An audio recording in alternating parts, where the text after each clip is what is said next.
मैं अकेला ही चला था जानिबे मंजिल मगर लोग साथ आते गए और कारवां बनता गया। अंता विधानसभा उपचुनाव नजदीक आ रहे हैं और जैसे जैसे नजदीक आ रहे हैं मानिए लाइन निर्दलीय प्रत्याशी नरेश मीणा के समर्थन में उठती हुई नजर आ रही है। सियासी तापमान चरम पर है।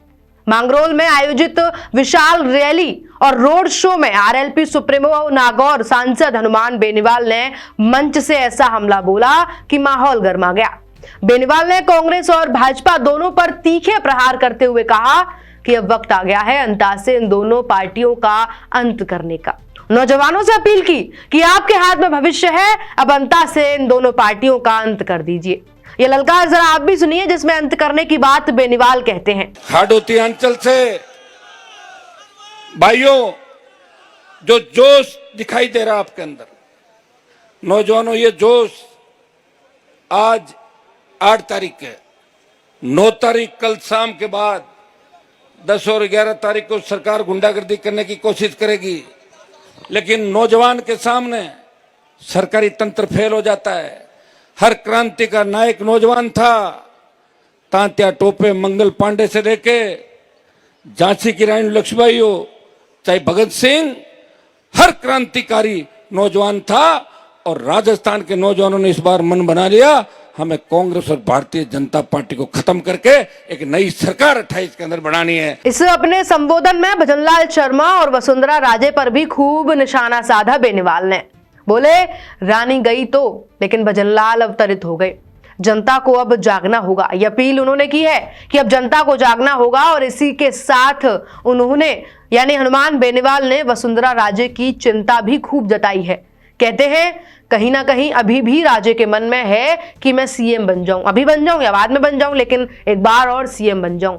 और इसी को लेकर वो वाकया वे याद करते हैं जब वसुंधरा राजे ने पर्ची खोली और नाम लिखा था भजनलाल, तो बोले अगर मैं होता उनकी जगह तो पर्ची निकल जाता और कहते था मैं सीएम हूं, जिसको जो करना है कर लीजिए। और एक बार ये भी बात सुनिए आप, ये वाकया बड़ा याद करते हैं हनुमान बेनीवाल। कैसे याद करते हैं, क्या क्या कुछ कहते हैं, एक बार ये भी सुनिए आप। आज मैं भजनलाल के खिलाफ ज्यादा नहीं बोलूंगा।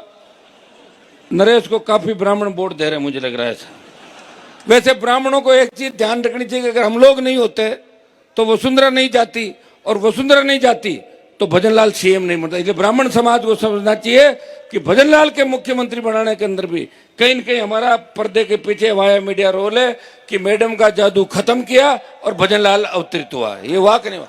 हाँ, ये सही है। वसुंधरा जी वैसे सीएम इन वेटिंग, अभी भी इच्छा उनकी है कि मैं फटाक से सीएम बन जाऊंगी, लेकिन मैडम का भी क्या, देखो कितने बुरे दिन आए। किसी ने सोचा क्या कि वसुंधरा भजनलाल की पर्ची खोलेगी? सुना किसी ने?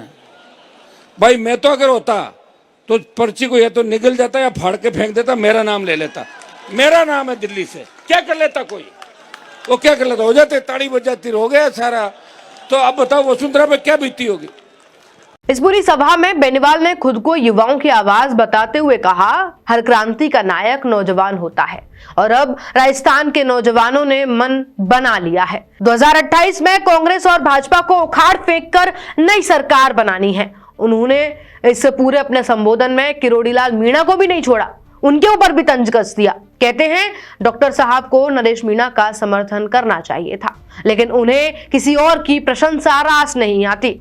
यानी बेनीवाल कहना चाहते हैं कि किरोड़ीलाल मीणा को केवल अपनी अपनी तारीफ करवानी होती है। चाहते तो नरेश मीणा का समर्थन कर सकते थे, लेकिन किसी और की प्रशंसा रास आती नहीं है, इसलिए किया ही नहीं। हनुमान बेनीवाल का कहना है और एक उन्होंने दावा भी किया है कि गृह मंत्री ने एक बार कहा था कि खीमसर में बेनीवाल नहीं जीतना चाहिए।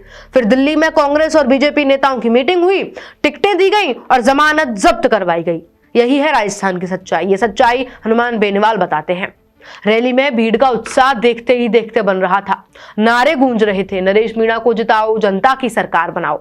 बेनीवाल के भाषण के दौरान तालियों की गड़गड़ाहट और नारेबाजी से मांगरोल का मैदान बार बार गूंज उठा। बेनीवाल की इस रैली ने अंता उपचुनाव को नया मोड़ दे दिया। राजनीतिक गलियारों में चर्चा है कि उनके तेवर से कांग्रेस और भाजपा दोनों खेमों में बेचैनी बढ़ गई है।